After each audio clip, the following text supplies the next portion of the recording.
नमस्कार मंडळी. काल मोबाईलमध्ये एक न्यूज बघितली मी.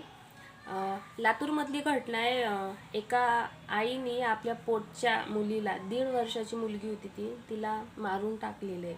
चाकूनी 7 वेळा वार केले तिच्यावर. म्हणजे एक वार तर तिने तोंडामध्ये खुपसलेला आहे. म्हणजे बघा तिचं मन कसं झालं असेल ना.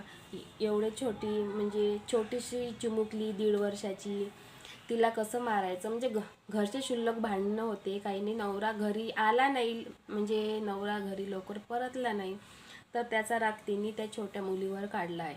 म्हणजे बघा तिची मानसिकता कशी असेल, मन कसं झालं असेल. तिला तिची दया आली नाही का. आपली पोटची मुलगी, इकडं आपलं साधं बाळ खाली पडलं तर आपला जीव निघून जातो, आणि तिने चक्क तिला मारून टाकलं आणि तिला काही फरक पण नाही पडला आहे.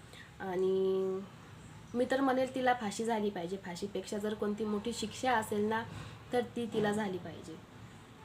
बस मी काही बोलू नाही शकत. पण तिच्या ह्या कृत्यामुळे आई ह्या शब्दाला कलंक लागलेला आहे. म्हणजे आईने जर असं केलं तर बाळ कोणाकडं बघणार, कोणावर विश्वास करणार. कारण की देव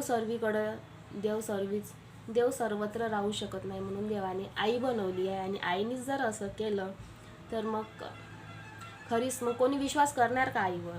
तर तिच्या ह्या कृत्यामुळं खरंच मन म्हणजे काळीच पिळून टाकणारी घटना आहे. मी म्हणेल, काल मी जेव्हा ती न्यूज बघितली ना, तर मी विचार करत होती की म्हणजे बाया असं पण करू शकतात रागाच्या भरात. आणि तिची टेस्ट पण झाली आहे मेंटली, ती काही डिस्टर्ब आहे का.